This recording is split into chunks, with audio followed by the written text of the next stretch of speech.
నమస్కారం, news vision కు స్వాగతం. ముందుగా వార్తల్లోని ముఖ్యాంశాలు.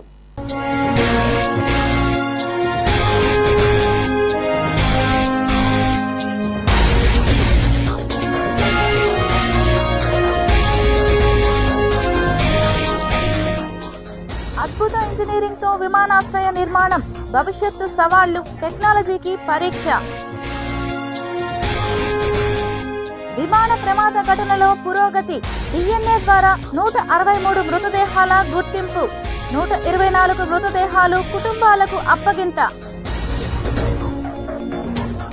వ్యర్థాల నుంచి సంపద సృష్టిపై సీఎం చంద్రబాబు సమీక్ష, 11 రంగాలపై ఫోకస్.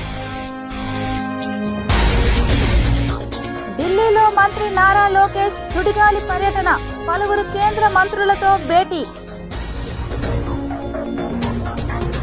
తిరుపతి నగరపాలక సంస్థ కౌన్సిల్ సమావేశం రసాభాస, అభివృద్ధి అందరి అజెండా కావాలి, ఎమ్మెల్యే ఆరణి శ్రీనివాసులు పిలుపు. ప్రజలకు అవసరమైన అన్ని అభివృద్ధి పనులు చేపడతాం, మేయర్ డాక్టర్ శిరీష వెల్లడి. అన్ని వార్డుల్లో అభివృద్ధి పనులు చేపడుతున్నాం, కమిషనర్ ఎన్ మౌర్య ఉద్ఘాటన. నేరాల నియంత్రణలో సీసీ కెమెరాల పాత్ర కీలకం, జిల్లా కలెక్టర్ వెంకటేశ్వర్, ఎస్పీ హర్షవర్ధన్ రాజు వెల్లడి.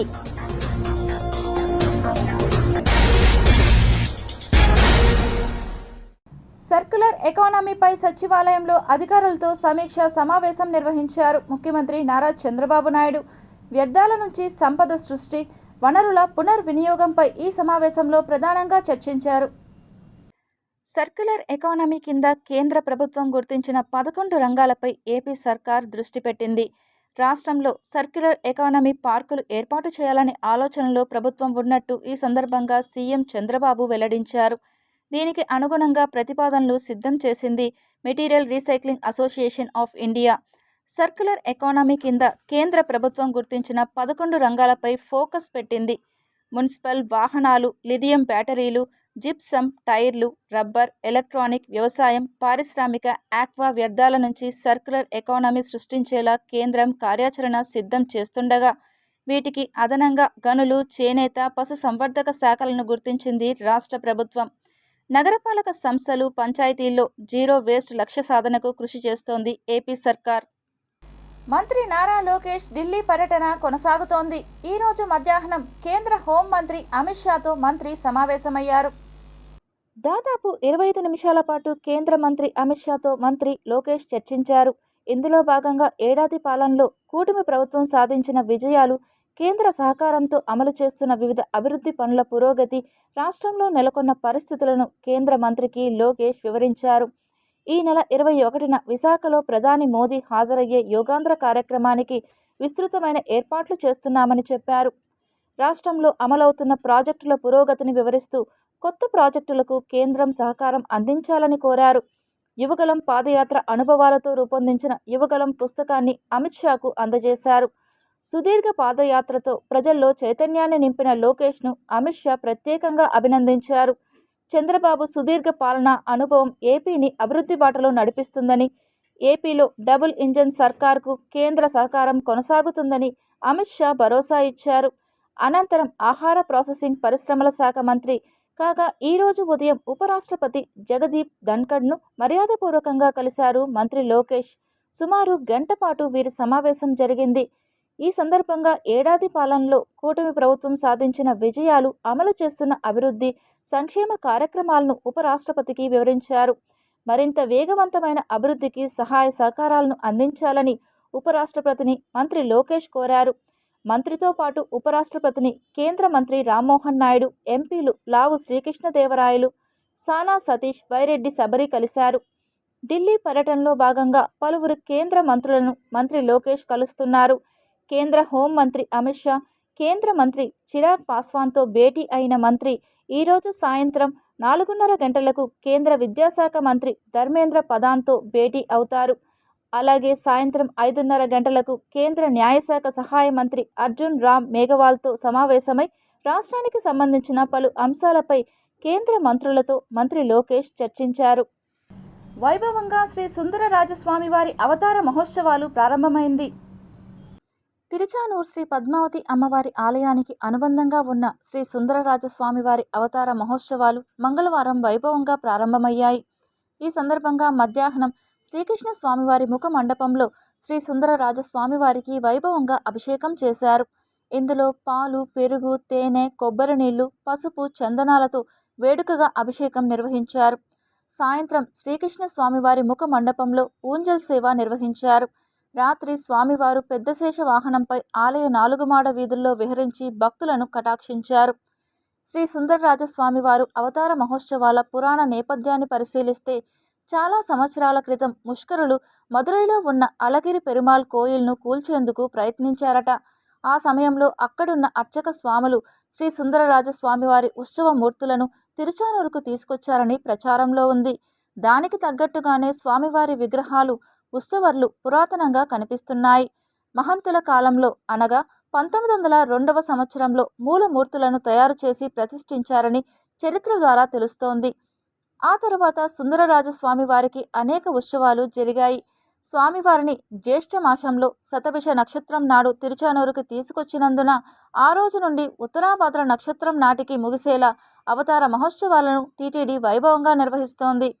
ఈ కార్యక్రమంలో ఆలయ deputy EO Harindranath, AEO Devarajulu, superintendent Ramesh, ఇతర అధికారులు, విశేష సంఖ్యలో భక్తులు పాల్గొన్నారు. రాష్ట్ర ప్రభుత్వం వ్యవసాయ రంగాన్ని అన్ని విధాలుగా ఆదుకుంటుందని, సాగులో యాంత్రీకరణను ప్రోత్సహిస్తూ యంత్ర పరికరాలు, డ్రోన్లు అందిస్తున్నామని జిల్లా కలెక్టర్ వెంకటేశ్వర్ పేర్కొన్నారు. జిల్లాలోని 1678 చిన్న, సన్నకారు రైతులకు వ్యవసాయ యంత్ర పరికరములను రాయితీపై 2,67,26,984 రూపాయల చెక్కును వ్యవసాయ అధికారి ప్రసాద్తో కలిసి పంపిణీ చేసి రైతులతో సమీక్ష సమావేశం నిర్వహించారు. బుధవారం ఉదయం స్థానిక కలెక్టరేట్ వీడియో కాన్ఫరెన్స్ హాల్ నందు వ్యవసాయ శాఖాధికారులతో కలిసి రాష్ట్ర ప్రభుత్వం రైతులను, వ్యవసాయ రంగాన్ని అన్ని విధాలుగా ఆదుకుంటుందని, సాగులో యాంత్రీకరణను ప్రోత్సహిస్తూ యంత్ర పరికరాలు, డ్రోన్లు అందిస్తున్నామన్నారు. జిల్లాలోని 1678 చిన్న, సన్నకారు రైతులకు వ్యవసాయ యంత్ర పరికరములను రాయితీపై 2,67,26,984 రూపాయల చెక్కును జిల్లా కలెక్టర్ డాక్టర్ ఎస్ వెంకటేశ్వర్ వ్యవసాయ శాఖ అధికారితో కలిసి పంపిణీ చేసి రైతులతో సమీక్ష సమావేశం నిర్వహించారు. ఈ సందర్భంగా జిల్లా కలెక్టర్ మాట్లాడుతూ, రాష్ట్ర ప్రభుత్వం వ్యవసాయం మీద, వ్యవసాయ శాఖ మీద ప్రత్యేక దృష్టి పెడుతుందని, దానిలో భాగంగా రాష్ట్ర ముఖ్యమంత్రి సాంకేతిక పరిజ్ఞానంతో ముందు చూపుతో వెళ్తున్నారని తెలిపారు. గతంలో 2018, 2019 ముందు రైతులకు యంత్ర పరికరాలను సబ్సిడీపై అందించారని తెలిపారు. ఇప్పుడు ఖరీఫ్ సీజన్కు ముందుగానే మన జిల్లాలో 1678 చిన్న, సన్నకారు రైతులకు సుమారుగా 6 కోట్ల విలువ గల వ్యవసాయ యంత్ర పరికరములను అందించడం జరిగిందన్నారు. అందులో రాయితీ కింద 2,67,26,984 రూపాయలు రైతులకు అందిస్తున్నామన్నారు. అలాగే మీ ద్వారా కూడా సూచనలను, సలహాలను తీసుకోవడం జరిగిందన్నారు. అందులో ఎక్కువ మంది రైతులు మినీ ట్రాక్టర్లు, రోటివేటర్లు, పవర్ స్పేయర్లు, డ్రోన్లు కావాలని తెలిపారు. ఈ పరికరాలను వాడటం వలన ఎంత ఖర్చు అవుతుందనే వివరాలను కూడా తెలుసుకోవడం జరిగిందన్నారు. ఈ సమావేశంలో వ్యవసాయ శాఖ జాయింట్ డైరెక్టర్ ప్రసాద్, వ్యవసాయ శాఖాధికారులు, జిల్లాలోని రైతులు తదితరులు పాల్గొన్నారు. తిరుపతి జిల్లా ఎస్పీ హర్షవర్ధన్ రాజు ఆదేశాల మేరకు మత్తు ఇంజెక్షన్లతో పాటు మత్తుమందు బిళ్లలను వినియోగించే యువకులను drone cameras team inspector Vinod Kumar ఆధ్వర్యంలో పట్టుకోవడం జరిగింది. స్వర్ణముఖి నది సమీపంలోని శంకర్ నాయుడు కాలనీ పక్కనే ఉన్న పొదల మధ్య నిర్మానుష్య ప్రాంతంలో గంజాయి వినియోగించే బ్యాచ్ మత్తు ఇంజెక్షన్లను, మత్తు బిళ్లలను వినియోగిస్తున్న 8 మందిని డ్రోన్ కెమెరాలతో బీట్ నిర్వహిస్తున్న పోలీసులు గుర్తించడం జరిగింది. వారిని ఈగల్ పోలీస్ టీం వెంబడించగా యువకులు పరుగులు తీశారు. వీరిలో 2 పట్టుబడ్డారు. మిగతా 6 తప్పించుకున్నారు. వీరి కోసం పోలీస్ సిబ్బంది గాలిస్తున్నారు. ఎస్వి యూనివర్సిటీ సెనేట్ హాల్లో జరిగిన నగరపాలక సంస్థ కౌన్సిల్ సమావేశం రసాభాసై చివరికి తిరుపతి ఎమ్మెల్యే ఆరణి శ్రీనివాసులు ఆధ్వర్యంలో కొత్త కమిటీని ఏర్పాటు చేసి నిర్ణయం తీసుకోవాలని తీర్మానించడం జరిగింది. తిరుపతి ఈస్ట్ పోలీస్ స్టేషన్ ఆనుకుని ఉన్న మున్సిపల్ కార్పొరేషన్కు చెందిన ల్యాండ్ను విక్రయించి వచ్చిన మొత్తాన్ని కొత్తగా నిర్మిస్తున్న కార్పొరేషన్ కార్యాలయం పూర్తి చేయడానికి ఖర్చు చేస్తారని వచ్చిన వదంతులపై దాదాపు 4 గంటల సమయం చర్చ కొనసాగింది. కార్పొరేటర్ల ఓ వర్గం ఈ స్థలం రైల్వే స్టేషన్, బస్టాండ్ సమీపంలో ఉందని, దీనిని లీజుకిస్తే కార్పొరేషన్కు మంచి ఆదాయం వస్తుందని, విక్రయించరాదని డిమాండ్ చేసింది. మరో వర్గం గత పాలకులు చేసిన అప్పుల ఊబిలో తిరుపతి ఉన్నందున నగరపాలక సంస్థ ఎందుకు కష్టాల ఊబిలో కృంగిపోవాలని ఈ స్థలాన్ని విక్రయించి తద్వారా తిరుపతి కార్పొరేషన్ కొత్త కార్యాలయాన్ని పూర్తి చేయవచ్చునని వారి అభిప్రాయాలను వ్యక్తం చేశారు. 75% పూర్తయిన మున్సిపల్ కొత్త కార్యాలయానికి ఇంకా 25% నిధులు కావాల్సి వస్తుందని ఇరు కార్పొరేటర్ వర్గాల మధ్య ఘాటుగా వ్యాఖ్యలు జరిగాయి. చివరిగా ఎమ్మెల్యే ఆరణి శ్రీనివాసులు మాట్లాడుతూ మరో 20 రోజుల్లో కొత్త కమిటీని ఏర్పాటు చేసి తద్వారా అందరికీ ఆమోదదాయకమైన నిర్ణయం తీసుకుందామని సభాపూర్వకంగా హామీ ఇచ్చారు. ఇదిలా ఉండగా గత ప్రభుత్వ పార్టీకి చెందిన కార్పొరేటర్లు కూటమి ప్రభుత్వ రాష్ట్ర నిధులతో తిరుపతి నగరపాలక సంస్థను కొత్త కార్యాలయాన్ని పూర్తి చేయాలని సుతిమెత్తగా తిరుపతి ఎమ్మెల్యే ఆరణి శ్రీనివాసుల్ని కోరారు. ఈ కౌన్సిల్ సమావేశం మేయర్ డాక్టర్ శిరీష అధ్యక్షతన జరిగింది. కార్పొరేషన్ కమిషనర్ మౌర్య నగరపాలక సంస్థ అధికారులతో కలిసి కౌన్సిల్ సమావేశాన్ని నిర్వహించగా ఎమ్మెల్సీ డాక్టర్ సిపాయి సుబ్రహ్మణ్యం విచ్చేయగా ఉప మేయర్లు ఆర్సి మునికృష్ణ, ముద్ర నారాయణ, కార్పొరేటర్లు ఎస్కే బాబు, అన్న అనిత యాదవ్, డాక్టర్ సంధ్య యాదవ్, నరసింహాచారి, రాధారెడ్డి, అమర్నాథ్ రెడ్డి, దొడ్డరెడ్డి, ప్రవళికరెడ్డి, కోఆప్షన్ మెంబర్లు రుద్రరాజు శ్రీదేవి, ఖాదర్ బాషా తదితరులు పాల్గొనగా కౌన్సిల్ సభ రసవత్తరంగా సాగింది.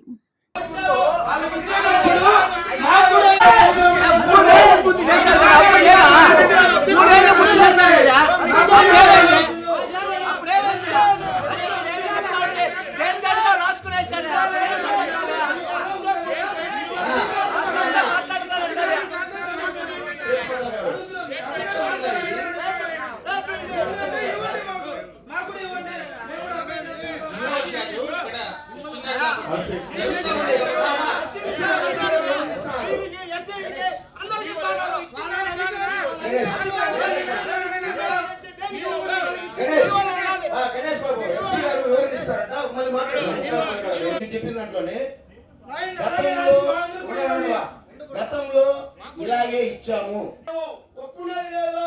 కంపల్సరీ మీరు ఎవరైనా పాడుకోండి. 150 కోట్లు 130 కోట్లు అదే అంకనం 10 లక్షల పైన పెట్టి మాకు కంపల్సరీ ఇది ఊరికే సౌకర్యాలు ఇచ్చింది. కంపల్సరీ ఇది అందరూ కావాలా ప్రతి ఒక్కరు. ఇది నిరుపయోగంగా ఉన్న భూములను ఐడెంటిఫై చేయండి. మున్సిపల్ కార్పొరేషన్ పరిధిలో నిరుపయోగంగా ఉన్న భూములు, ప్రభుత్వానికి అవసరం లేని భూములు, దానిపైన ఇప్పుడు మన ఈస్ట్ పోలీస్ స్టేషన్ పక్కలో ఒక 40 సెంట్ల వరకు ఐడెంటిఫై చేయడం జరిగింది. దాన్ని అమ్మాలనేసి కూడా పెట్టారు. గౌరవ సభ్యులు వారి వారి అభిప్రాయాలు చెప్పడం జరిగింది. దాన్ని ఒక 10 రోజులు 15 రోజులు వాయిదా వేసి ఒక కమిటీ వేసి మరలా అప్రూవ్ చేయాలా వద్దా అనేది ఆ మీటింగ్లో నిర్ణయాలు తీసుకుంటామనేసి చెప్పడం జరిగిందనేసి కూడా ఈ సందర్భంగా తెలియజేసుకుంటున్నా. మిగతా సాధారణ వర్కులు కార్పొరేషన్ పరిధిలో ఉన్న కార్పొరేటర్ల కోరిక మేరకు, అదేవిధంగా కమిషనర్ గారు ఇన్స్పెక్ట్ చేసిన చోట కావాల్సిన రోడ్స్, డ్రైన్స్, మేయర్ గారు ఒక పక్క ఎమ్మెల్యే గారు ఇవన్నీ చోట ఎక్కడెక్కడ అవసరాలు ఉన్నాయో కార్పొరేటర్ది, ప్రజాప్రతినిధి, కమిషనర్ వారి సూచనల ప్రకారం దాదాపు 70-80 సబ్జెక్టులు పెట్టడం జరిగింది. తిరుపతిలో అసాంఘిక శక్తుల కాళ్లకు అడ్డుకట్ట వేసేందుకు సమస్యాత్మకమైన జీవకోణ ప్రాంతంలో 40 లొకేషన్లలో 120 సీసీ కెమెరాలు ఏర్పాటు చేసినట్లు తిరుపతి జిల్లా ఎస్పీ హర్షవర్ధన్ రాజు మీడియాకు తెలుపుతూ జిల్లా కలెక్టర్ వెంకటేశ్వర్లతో కలిసి భారీ డిస్ప్లే స్క్రీన్పై కెమెరాల లింకులు ప్రదర్శించారు. సీసీ కెమెరాలు ఉన్నాయంటేనే అక్కడ తప్పులు జరగవన్న నమ్మకం ఉంటుందని జిల్లా కలెక్టర్ వెంకటేశ్వర్లు తెలిపారు. పోలీసు యంత్రాంగం ఛాలెంజ్గా పనిచేస్తున్నదని కొనియాడారు. ఇలాంటి మంచి కార్యక్రమం ప్రజల మన్ననలను అందుకుంటుందన్నారు. సీసీ కెమెరాలపై ఎవరైనా ఆకతాయిలు దాడి చేస్తే 112కు సమాచారం ఇచ్చి పోలీసులకు సహకరించాలని ప్రజలకు పిలుపునిచ్చారు. సీసీ కెమెరాలు అందరి భద్రత కోసమేనని, వాటిని మనమంతా కాపాడుకోవాలని ఎస్పీ హర్షవర్ధన్ రాజు ప్రజలకు తెలియజేశారు. ఇది మొత్తం అంటే మనకు అందరికీ తెలిసిన జీవకోణ అనేది కొంచెం మన తిరుపతిలో కొంచెం సమస్యాత్మకమైన ప్రదేశం. కారణం ఏమిటంటే ఇక్కడ పలు ప్రదేశాల నుంచి, రాష్ట్రంలో ఉన్న పలు ప్రదేశాల నుంచి అందరూ ఇక్కడ వచ్చి సెటిల్ అవటం కావచ్చు, కొంత మనకు యాంటీ సోషల్ ఎలిమెంట్స్ కొంత షెల్టర్ తీసుకునేటటువంటి అవకాశం కావచ్చు, ఇవన్నీ ఉన్నాయి. కాబట్టి ఈ ఏరియాని కానీ కవర్ చేసినట్లయితే పూర్తిగా మనకు బాగుంటుంది అనే ఉద్దేశంతో దీన్ని ఒక ప్రాజెక్ట్గా తీసుకొని చేయడం జరిగింది. దీనిలో భాగంగా ఇప్పుడు మీరు చూస్తున్నారు అందరూ కూడా స్క్రీన్ మీద దాదాపు 124 కెమెరాలు మొత్తం, ఇంకా ప్రతి స్ట్రీట్ మొత్తం 40 లొకేషన్స్లో వీటిని ఇన్స్టాల్ చేయడం జరిగింది. ఇంకా దానికి వచ్చే పోయే దారులు అన్నీ కూడాను, అట్లాగే మెయిన్ జంక్షన్స్, అలాగే వారికి సంబంధించిన ఏరియాలో ఉన్నటువంటి ప్రధానమైన దారులన్నీ కూడా మనం దీంతో కవర్ చేయడం జరిగింది కెమెరాస్ తోటి.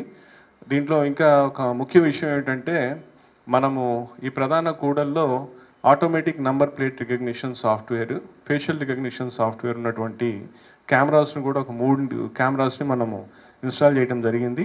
అసలు క్రైమ్ చేయడానికి కూడా ఆలోచిస్తారు చాలామంది.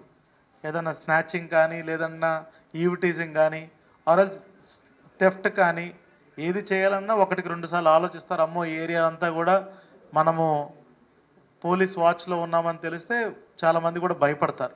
So it also prevents crime, not only helps in detection, it also prevents crime. అదేవిధంగా నేను డ్రోన్స్ది కూడా మన స్టేట్లోనే ఫస్ట్ టైంగా నైట్ ప్యాట్రోలింగ్, అది ఎన్ని విధాలుగా వాడచ్చు అనేది ఎస్పీ గారి వీడియోస్ చూస్తే ఐ హావ్ సీన్. మనం ఏదే షాపులు క్లోజ్ చేయడానికి కూడా నైట్ ఆఫ్టర్ 10 మనం డ్రోన్లో సైరన్ పెట్టి ఇప్పుడు వాడుతున్నారు మన జిల్లాలో. So it is very innovative, reduces man power and టెక్నాలజీని వాడుతున్నాము. So in many ways Tirupati district police is taking up technology in reducing crime and also faster investigation. Really SP gar and their team ki we need to thank today for their wonderful efforts. భక్తుల సౌకర్యార్థం Alipiri toll plaza పునరుద్ధరణ చేస్తున్నట్లు TTD EO J Shyamala Rao తెలిపారు. తిరుమల శ్రీవారి దర్శనార్థం వచ్చే భక్తుల సౌకర్యార్థం ఆధునిక సౌకర్యాలతో అలిపిరి టోల్ ప్లాజాను పునరుద్ధరణకు చర్యలు చేపట్టినట్లు టీటీడీ ఈవో జె శ్యామలారావు తెలిపారు. తిరుపతి టీటీడీ పరిపాలనా భవనంలోని సమావేశ మందిరంలో అలిపిరి చెక్ పాయింట్ పునరుద్ధరణ, భద్రత పెంపుపై టీటీడీ అదనపు ఈవో సిహెచ్ వెంకయ్య చౌదరితో కలిసి ఈవో బుధవారం సమీక్ష నిర్వహించారు. ముందుగా అలిపిరి టోల్ ప్లాజా వద్ద ఆధునిక సౌకర్యాలు, పటిష్ట భద్రత తదితర అంశాలపై జిఎంఆర్ గ్రూపుకు చెందిన రాక్సా సంస్థ పవర్ పాయింట్ ప్రజెంటేషన్ ఇచ్చారు. భక్తుల చెకింగ్, లగేజీ స్కానింగ్కి ప్రస్తుతం తీసుకుంటున్న సమయం, దానివల్ల వస్తున్న సమస్యలపై అధికారులతో చర్చించారు. భక్తులకు అసౌకర్యం కలగకుండా వేగంగా వాహనాలు, లగేజీ స్కానింగ్ చేసేందుకు చర్యలు చేపట్టాలని జిఎంఆర్ అనుబంధ సంస్థ అయిన రాక్సా సంస్థ ప్రతినిధులకు ఈవో సూచించారు. అలిపిరి చెక్ పాయింట్ వద్ద చెకింగ్ సమయాన్ని తగ్గించేందుకు దీర్ఘకాలిక, స్వల్పకాలిక పరిష్కార మార్గాలను సూచించాలని కోరారు. టీటీడీ విజిలెన్స్ విభాగం ప్రత్యేక జాగ్రత్తలు తీసుకుని భక్తుల లగేజీ, వాహనాల స్కానింగ్లో జాప్యం లేకుండా చర్యలు చేపట్టాలని ఈవో ఆదేశించారు. తనిఖీ సమయంలో క్రాస్ ఓవర్లను నివారించేందుకు చర్యలు తీసుకునేందుకు నిర్ణయించారు. ఉన్న లగేజ్ స్కానర్ల స్థానంలో ఆధునిక సాంకేతిక పరిజ్ఞానంతో స్కానర్లు ఏర్పాటు చేయాలని అధికారులను ఆదేశించారు. లగేజ్ స్కానింగ్ ప్రక్రియను వేగవంతం చేసేందుకు లగేజ్ స్కానర్లను పెంచాలని చర్చించారు. లగేజ్ కన్వేయర్ బెల్ట్లను పెంచి భద్రతా తనిఖీలో ఎక్కువ సమయాన్ని నివారించే అంశాన్ని పరిగణలోకి తీసుకున్నారు. అలిపిరి టోల్ ప్లాజాలోని చివరి 2 భద్రతా లేన్లలో మరింత మంది భద్రతా సిబ్బందిని నియమించాలని నిర్ణయించారు. రాబోయే 2 దశాబ్దాల పాటు భక్తుల అవసరాలను దృష్టిలో ఉంచుకొని ప్రత్యేక భద్రతా అంశాల ప్రతిపాదనలు సూచించాలని రాక్సా ప్రతినిధులను ఈవో కోరారు. నిబంధనలు అతిక్రమించిన భవనాన్ని పడగొట్టారు తిరుపతి నగరపాలక సంస్థ ప్లానింగ్ అధికారులు. నిబంధనలు అతిక్రమించి అనుమతి లేకుండా నిర్మిస్తున్న భవనాన్ని బుధవారం నగరపాలక సంస్థ పట్టణ ప్రణాళిక విభాగం అధికారులు పడగొట్టారు. నగరంలోని ఎర్రమిట్ట రాయల్ నగర్ నందు 30 అంకణాల స్థలంలో నిబంధనలకు విరుద్ధంగా నిర్మిస్తున్న భవనాన్ని కమిషనర్ ఎన్ మౌర్య ఆదేశాల మేరకు డీసీపీ ఖాన్ ఆధ్వర్యంలో ప్లానింగ్ అధికారులు, సిబ్బంది నిర్మాణాలను తొలగించారు. 3 అంతస్తులకు అనుమతి ఉండగా అదనంగా 2 అంతస్తులు నిర్మించడంతో అదనపు నిర్మాణాలను బుధవారం తొలగించడం ప్రారంభించారు. గురువారం సాయంత్రానికి 2 అంతస్తులను తొలగిస్తామని అధికారులు తెలిపారు. నగరంలో అనుమతి, ప్లాన్ లేకుండా నిర్మాణాలు చేస్తే చట్టపరంగా చర్యలు తప్పవని హెచ్చరించారు. ఈ కార్యక్రమంలో ఏసీపీ మూర్తి, ప్లానింగ్ సెక్రటరీ తదితరులు ఉన్నారు. తిరుపతి 11వ డివిజన్ పరిధిలోని మున్సిపల్ ఆస్తులను అమ్మడం కార్పొరేటర్గా తాను వ్యతిరేకిస్తున్నానని దొడ్డారెడ్డి ప్రవళికరెడ్డి పేర్కొన్నారు. ఇప్పుడున్న స్థలం ఏదైతే ఉందో అది ఫ్యూచర్లో ఇదే ఎంత అంటే భవిష్యత్తులో జనాలు మన మున్సిపాలిటీకి ద్వారా ఏదైనా దాన్ని ఒక ఆదాయ వనరుగా మలుచుకునేదానికి ఉపయోగపడుతుంది. ఇప్పుడు నిధులు లేకపోవచ్చు, ఫ్యూచర్లో నిధులు రావచ్చు. ఆ నిధుల ద్వారా కట్టి ఆదాయ వనరుగా కూడా మార్చుకోవచ్చు. మనం ఫ్యూచర్లో ఒకవేళ నిధులు ఉన్నాయి, ఒక అడుగు స్థలం కొనాలన్నా అంటే మున్సిపాలిటీ ద్వారా ఒక కనీసం మనకి కావాలన్న స్థలం కావాలన్నా కూడా దొరకని పరిస్థితి. కాబట్టి దాన్ని మనం భద్రపరుచుకుని దాన్ని ఏదో విధంగా ఒక ఆదాయ వనరుగా మలుచుకోవాలే కానీ దాన్ని అమ్మకానికి పెట్టడానికి ఏ విధంగా మేము నిరాకరిస్తున్నాము. దాన్ని తీవ్రంగా వ్యతిరేకిస్తున్నాము.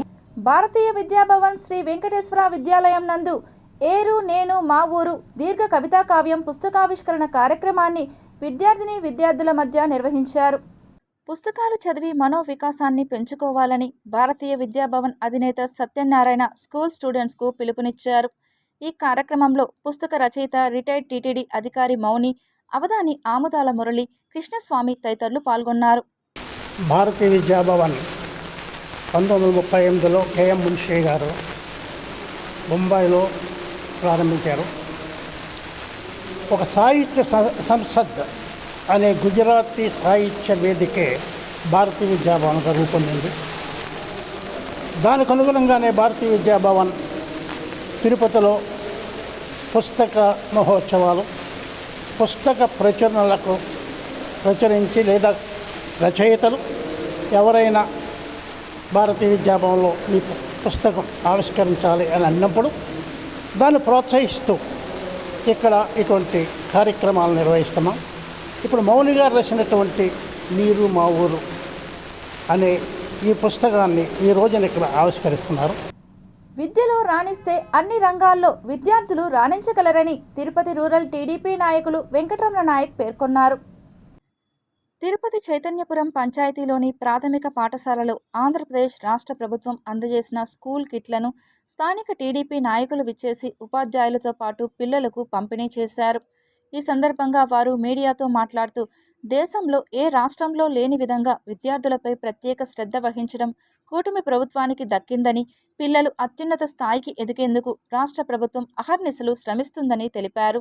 నేటి బాలలే రేపటి పౌరులని, బాల్యం నుండే విద్యపై ప్రత్యేక శ్రద్ధ వహించి చదివితే సమాజంలో ఏ రంగంలోనైనా ప్రథమ స్థానంలో నిలిచేందుకు అవకాశాలు మెండుగా ఉన్నాయని తెలిపారు. రాష్ట్ర ప్రభుత్వం అందజేసిన పుస్తకాల బ్యాగు, స్కూల్ యూనిఫామ్ చూస్తుంటే కార్పొరేట్ పాఠశాలలకు దీటుగా ప్రభుత్వ పాఠశాల విద్యార్థులకు సౌకర్యాలు, సదుపాయాలు కల్పించడం సంతోషించదగ్గ విషయమని కొనియాడారు. రాష్ట్ర ప్రభుత్వం అందజేసిన కిట్లను సద్వినియోగం చేసుకుని మంచి మార్కులతో ఉత్తీర్ణత సాధించాలని తెలిపారు. పిల్లకాయలకు కూడా బరువు ఉండకూడదనే ఏకైక భావంతో 2-3 భాషలు ఒక పుస్తకంలో చేర్చి పుస్తకాలు కూడా తగ్గించి ఈరోజు పిల్లకాయలకి పంపిణీ చేయడం జరుగుతుంది. అయ్యా ఆరోగ్యంగా ఉండాల పిల్లకాయలని దృష్టిలో పెట్టుకొని ఈరోజు ప్రతి స్కూల్ పిల్లకాయలకు కూడా సన్న బియ్యము సప్లై చేసి వాళ్ళకి ఆరోగ్యమైన భోజనాలు అందించాలని ఏకైక భావంతో గవర్నమెంట్ ఆలోచించి సన్న బియ్యం సప్లై చేస్తున్నది. Shri Sai Sudha multi super speciality హాస్పిటల్లో తిరుపతి నగరంలోని ప్రజలకు ఉచితంగా ఎముకల సాంద్రత పరీక్షలు నిర్వహించి అవసరమైన సలహాలు, సూచనలు, మందులను పంపిణీ చేశారు. ప్రముఖ కీళ్లు, నరముల వైద్య నిపుణులు డాక్టర్ బి సుకుమార్ పేషెంట్లకు అందజేశారు. శ్రీ సాయి సుధా మల్టీ స్పెషాలిటీ హాస్పిటల్లో BMD అంటే బోన్ మినరల్ డెన్సిటీ అనే ఒక పరీక్షని ఉచితంగా చేశాము. ఇంటాస్ కంపెనీ బాంబే వారి సహకారంతో ఈ పరీక్షని ముఖ్యంగా ఎందుకు చేస్తామంటే ఎముకల యొక్క సాంద్రత తెలుసుకునేదానికి. మామూలుగా మన దేశంలోనే కాకుండా ప్రపంచవ్యాప్తంగా ఎముకల సాంద్రత అనేది 45 సంవత్సరాలు పైబడిన స్త్రీలలో కానీ మగవాళ్లలో కానీ అధికంగా ఉంటుంది. సుప్రీంకోర్టు ఆదేశాల మేరకు తమకు కనీస వేతనాలను అమలు చేయాలని చిత్తూరు మున్సిపల్ కార్పొరేషన్ ఇంజనీరింగ్ విభాగం అవుట్సోర్సింగ్ ఉద్యోగులు, సిబ్బంది డిమాండ్ చేశారు. బుధవారం ఉదయం చిత్తూరు మున్సిపల్ కార్పొరేషన్ కార్యాలయం నుంచి దర్గా సర్కిల్ వరకు ర్యాలీ నిర్వహించారు. అనంతరం సర్కిల్లోని అంబేద్కర్ విగ్రహం ఎదుట ధర్నా నిర్వహించారు. ఈ సందర్భంగా చిత్తూరు మున్సిపల్ కార్పొరేషన్ ఇంజనీరింగ్ విభాగం అవుట్సోర్సింగ్ ఉద్యోగులు, సిబ్బంది అసోసియేషన్ అధ్యక్షులు ఎం శరవణ మీడియాతో మాట్లాడారు. తమ న్యాయపరమైన సమస్యల పరిష్కారం కోసం సంఘం గౌరవాధ్యక్షులు గంజి రామ్మూర్తి ఆదేశాల మేరకు నిరసన ర్యాలీ, ధర్నా నిర్వహిస్తున్నట్లు వెల్లడించారు. చిత్తూరు మున్సిపల్ కార్పొరేషన్ ఇంజనీరింగ్ విభాగానికి సంబంధించి వర్క్ ఇన్స్పెక్టర్లు, బోర్ ఆపరేటర్లు, ప్లంబర్లు, ఫిట్టర్లు, street light mechanics, water mechanics, security గార్డులు, వాటర్ ట్యాంక్ డ్రైవర్లు, మున్సిపల్ పార్కుల సంరక్షకులు తదితర కేటగిరీలకు చెందిన తమకు రాష్ట్ర ప్రభుత్వం నెలకు కేవలం 13,087 రూపాయలు మాత్రమే జీతంగా చెల్లిస్తోందన్నారు. ఇది ఏమాత్రం సరిపోదని గతంలో సుప్రీంకోర్టు ఇచ్చిన ఆదేశాల మేరకు నెలకు కనీస వేతనంగా 30,000 చెల్లించాలని డిమాండ్ చేశారు. అర్హులైన వారి సర్వీసును రెగ్యులరైజ్ చేయాలని, అదే క్రమంలో మిగిలిన ఉద్యోగులు, సిబ్బందికి ఉద్యోగ భద్రత కల్పించాలని కోరారు. దీంతో పాటు తమకు అమలు చేయకుండా నిలిపివేసిన ప్రభుత్వ సంక్షేమ పథకాలైన తల్లికి వందనం, వితంతు పింఛన్లు, వికలాంగ పింఛన్లు తదితర లబ్ధిని తిరిగి వర్తింపజేసేలా చర్యలు చేపట్టాలని కోరారు. కాగా ఈ కార్యక్రమంలో union D Shivakumar, P Venkatesh, KR Shivaprasad, Gopalachari, Prabhu, T Gopal, Sunil Kumar, శంకర్తో పాటు పెద్ద ఎత్తున ఉద్యోగులు, సిబ్బంది పాల్గొన్నారు. చిత్తూరు జిల్లా ప్రజా రవాణాధికారిగా పరగండ్ల రాము నియమితులయ్యారు. ఈ మేరకు ఆయన బుధవారం ఉదయం చిత్తూరు కొత్త ఆర్టీసీ బస్టాండులోని తన కార్యాలయంలో బాధ్యతలు స్వీకరించారు. అన్నమయ్య జిల్లా ప్రజా రవాణాధికారిగా పనిచేస్తున్న పరగండ్ల రాము ఇటీవల నిర్వహించిన సాధారణ బదిలీల్లో చిత్తూరుకు బదిలీ అయినట్లు పేర్కొన్నారు. ప్రయాణికుల సౌకర్యార్థం రానున్న రోజుల్లో చిత్తూరు ఆర్టీసీ కొత్త బస్టాండ్ నుంచి బెంగుళూరుతో పాటు తిరువన్నామలైకి ప్రత్యేక బస్సుల సంఖ్యను పెంచుతామన్నారు. వేలూరు నుంచి తిరుమలకు నడుపుతున్న ఆర్టీసీ బస్సుల్లో చిత్తూరు ప్రయాణికులను అనుమతించకపోవడంపై స్పందిస్తూ డెడ్ కిలోమీటర్ల సమస్య కారణంగా అలా జరుగుతోందన్నారు. త్వరలోనే ఆ సమస్యను సైతం పరిష్కరింపజేస్తామని స్పష్టం చేశారు. ఇటీవల రాష్ట్రంలోని పలు పాత జిల్లాల కేంద్రాలకు తొలి విడతగా ఎలక్ట్రిక్ బస్సులను కేటాయించారని, రెండవ విడతలో చిత్తూరు జిల్లాకు సైతం ఎలక్ట్రిక్ బస్సులు మంజూరు అయ్యే అవకాశం ఉందని వెల్లడించారు.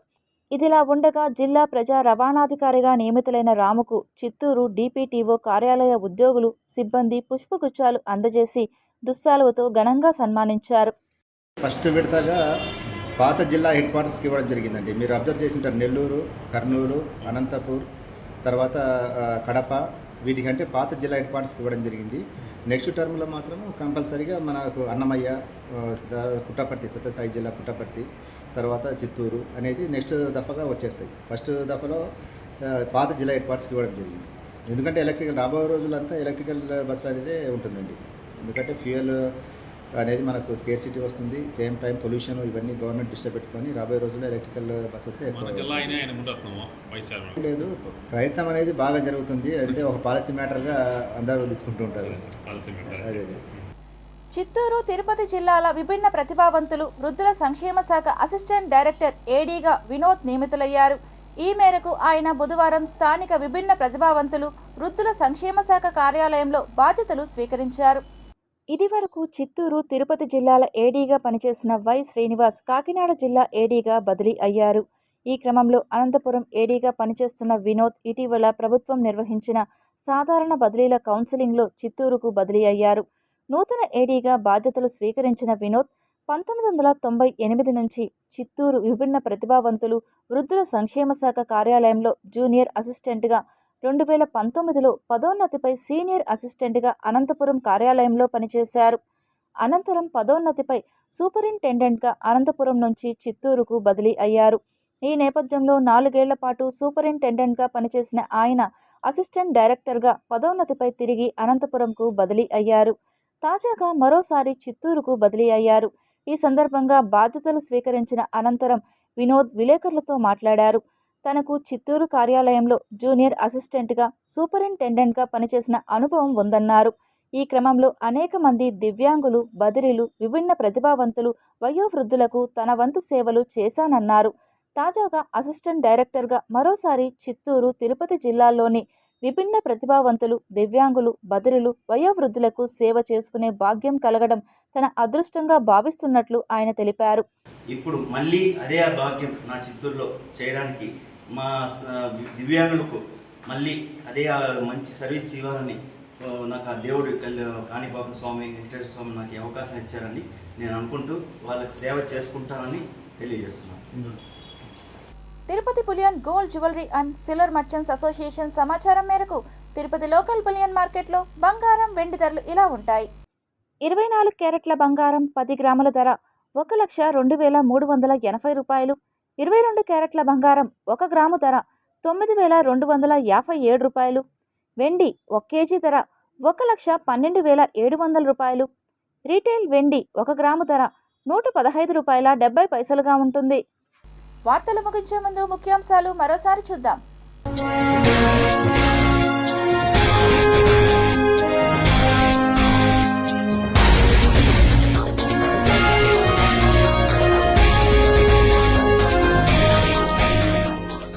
అద్భుత ఇంజనీరింగ్తో విమానాశ్రయ నిర్మాణం, భవిష్యత్తు సవాళ్లు, టెక్నాలజీకి పరీక్ష. విమాన ప్రమాద ఘటనలో పురోగతి, DNA ద్వారా 163 మృతదేహాల గుర్తింపు, 124 మృతదేహాలు కుటుంబాలకు అప్పగింత. వ్యర్థాల నుంచి సంపద సృష్టిపై సీఎం చంద్రబాబు సమీక్ష, 11 రంగాలపై ఫోకస్. ఢిల్లీలో మంత్రి నారా లోకేష్ సుడిగాలి పర్యటన, పలువురు కేంద్ర మంత్రులతో భేటీ.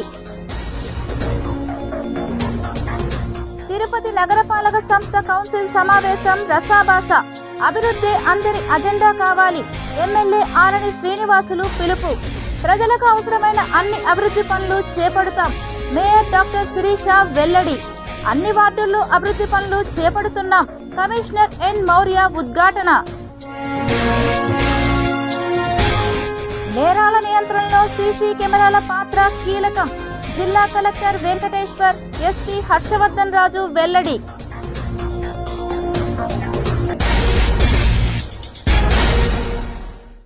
ఈ వార్తలు ఇంతటితో సమాప్తం. సమగ్ర సమాచారంతో న్యూస్ విషయంలో మళ్ళీ కలుద్దాం. అంతవరకు సెలవు, నమస్కారం.